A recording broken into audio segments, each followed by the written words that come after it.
উদ্ভিদ প্রকৃতির এক বিস্ময়কর উপাদান। পৃথিবীতে মনুষ্য জাতির টিকে থাকার জন্য গাছের কোনো বিকল্প নেই। প্রতিদিনের জীবনে আমরা যে উদ্ভিদগুলো দেখতে পাই তার মধ্যে এমন কিছু উদ্ভিদ রয়েছে যারা বৈশিষ্ট্যের দিক থেকে সম্পূর্ণ ভিন্ন ও স্বতন্ত্র, যাদের প্রতি বিস্মিত হওয়া ছাড়া আমাদের কোনো উপায় থাকে না। এদের মধ্যে কোনোটি অতি দীর্ঘ, কোনোটি অতি ক্ষুদ্র, কোনোটি আবার অনেক বছরের পুরনো। রং বেরঙের অদ্ভুত আকৃতির ও গুণাবলীর কত রকম গাছ যে আমাদের এই পৃথিবীতে আছে তা বলে হয়তোবা শেষ করা সম্ভব নয়। পৃথিবীতে প্রায় 3,50,000-এর চেয়েও বেশি প্রজাতির উদ্ভিদ রয়েছে। এতগুলি প্রজাতির মধ্যে কিছু এমন উদ্ভিদও রয়েছে যেগুলো রূপে ও বৈশিষ্ট্যে একেবারে অন্যান্য উদ্ভিদের তুলনায় আলাদা। এমনই একটি উদ্ভিদ হলো বাওবাব গাছ। এই গাছ দেখলে আপনার মনে হবে একটা বিরাট বোতল, কখনো মনে হতে পারে বিরাট একটি হাড়ি, কেউ ভাবেন গামলা, আবার কারো চোখে ওয়াটার ফিল্টার। এমনটি ভাবার কারণ এই গাছ তার শরীরে লক্ষ লক্ষ লিটার পানি জমিয়ে রাখতে পারে। বাওবাব গাছকে প্রথম দেখায় যে কারো মনে হতে পারে গাছটি উল্টো করে দাঁড়িয়ে আছে, অর্থাৎ গাছটির গোড়া আকাশের দিকে। বাওবাব প্রকৃতির এক অপার বিস্ময়, কারণ এই গাছ এর কাণ্ডে লক্ষ লক্ষ লিটার পানি মজুত করে রাখে। নিজের প্রয়োজন মতো এই জল খেয়ে হাজার হাজার বছর সজীব থাকে এই গাছ। বাওবাব গাছ দেখে অবাক হতেই হবে, যেন আকাশের দিকে তার শিকড় ছড়িয়ে রেখেছে। আসলে সেটাই তার ডালপালা। মাথার দিকে ডালপালার শিকড়ের মতো ছড়ানো থাকায় অনেকেই চমকে যান, ভাবতে থাকেন গাছটার হয়তো আকাশের দিকে গোড়া, উল্টো করে দাঁড়িয়ে আছে। তবে কাছে গেলে এই ভুল ভেঙে যায়, এ যেন মাটির গোড়া থেকে মাথা পর্যন্ত জলে ভর্তি কোনো একটি পাত্র। বাওবাব গাছের বৈজ্ঞানিক নাম হলো অ্যাডানসোনিয়া ডিজিটেটা। ব্যতিক্রমী এই পানি সমৃদ্ধ গাছটিকে স্থানীয় ভাষায় বব, বোবোয়া, জীবনের গাছ, বোতল গাছ, উল্টানো গাছ, বানরের রুটি গাছ ইত্যাদি নামে ডাকা হয়। আফ্রিকার নেটিভ অঞ্চলের এই গাছগুলোকে দেখলে মনে হবে অন্য কোনো গ্রহ থেকে এসব গাছ পৃথিবীতে এসে পড়েছে। আফ্রিকার নেটিভ অঞ্চল বলতে আফ্রিকার সেই সমস্ত অঞ্চলকে বোঝায় যেখানে নির্দিষ্ট গাছপালা, প্রাণী এবং সংস্কৃতির উদ্ভব হয়েছে বা সেখানে এগুলো প্রাকৃতিকভাবে বিদ্যমান। আফ্রিকাতে বাওবাব গাছ মূলত শুকনো মরু এলাকাতে হয়। বিশেষ করে সাভানা অঞ্চলে এই গাছের প্রচুর পরিমাণ দেখা মেলে। সাহারা মরুভূমি সংলগ্ন দেশসমূহ, দক্ষিণ আফ্রিকার বিভিন্ন এলাকা, সুদান, দক্ষিণ সুদান, জিম্বাবুয়ে, মাদাগাস্কার দ্বীপ, অস্ট্রেলিয়া, ভারত, শ্রীলঙ্কা এবং থাইল্যান্ডের কিছু কিছু অংশে এই গাছ পাওয়া যায়। আশ্চর্যের বিষয় হলো বিশ্বে মরু বা শুষ্ক অঞ্চল অনেক থাকলেও সেসব এলাকায় বাওবাব গাছের দেখা মেলে না। যেমন এই গাছ সৌদি আরব বা মধ্যপ্রাচ্যের কোনো দেশে জন্মায় না। এই গাছের মূল আকার লম্বাটে, কিছু গাছের আকার পেটমোটা পুতুলের মতো। মাটি থেকে বিশাল আকারের কাণ্ড উপরের দিকে সোজা উঠে এসেছে, একেবারে মাথার দিকে কিছু ডালপালা থাকে যা দেখলে মনে হয় লম্বা হাতলযুক্ত একটি ছোটখাটো ছাতা।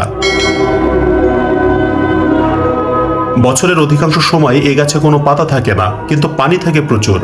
বাওবাব পর্ণমোচী বা ডেসিডুয়াস, তাই শীতকালে এর পাতা ঝরে যায়, গ্রীষ্মের শেষে নতুন পাতা জন্মায়। পাতাহীন বাওবাব দেখতে অদ্ভুত।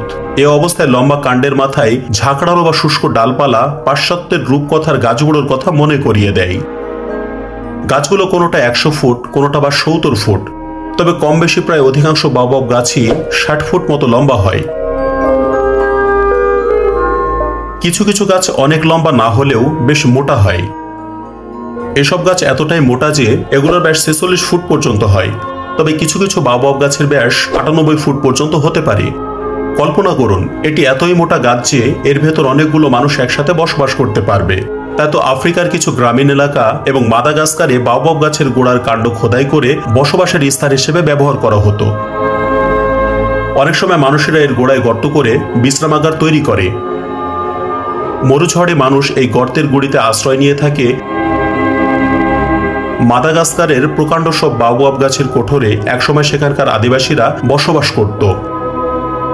আবার অস্ট্রেলিয়ায় এই গাছ ব্যবহার করা হতো আরও বেশি বৈচিত্র্যময় কাজে, যা আপনার কল্পনা শক্তিকেও হার মানাবে। সেখানকার আদিবাসীরা কারাগার হিসেবে ব্যবহার করত এই প্রকাণ্ড গাছের খোড়লকে। কোনো কোনো কোটরে 20 থেকে 25 জন বন্দীও ধরে যেত। এর থেকে ধারণা পাওয়া যায় বাওবাব গাছের কাণ্ড কতটা বড়।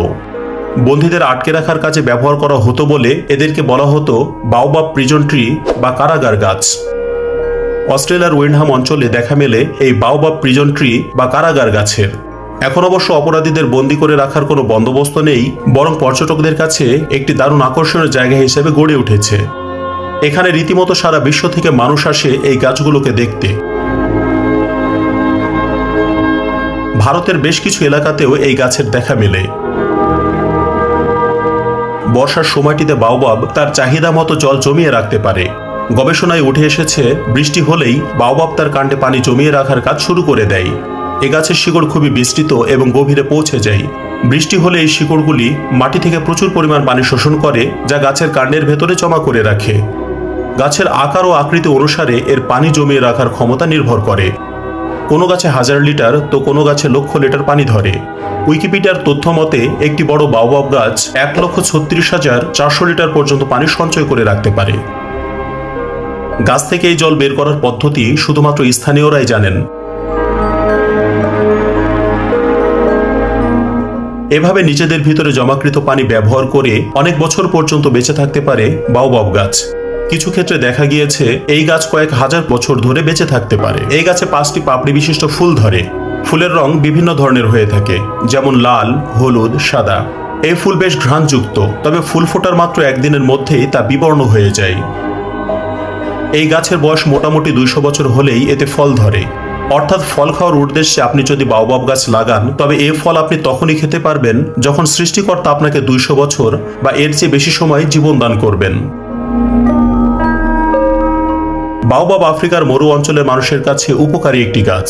এ গাছের কাণ্ড এত পুরু যে তা অগ্নি প্রতিরোধী। কাণ্ড থেকে এক ধরনের তন্তু পাওয়া যায়, যেগুলো থেকে তৈরি করা হয় দড়ি, পোশাক, বাদ্যযন্ত্রের তার, জলনিরোধী ব্যাগ, এমনকি ছাতাও। এই গাছের পাতা থেকে বিভিন্ন ধরনের ওষুধ তৈরি করা হয়। আফ্রিকার আদিবাসীরা প্রাকৃতিক তৈরি ওষুধের উপর নির্ভর করেই প্রজন্মের পর প্রজন্ম পার করেছেন। বাওবাব তেমন একটি ওষুধের গাছ। এর ছাল পাতা থেকে তৈরি করা হয় বিভিন্ন ধরনের ঔষধ। এসব নিয়েও চলছে গবেষণা।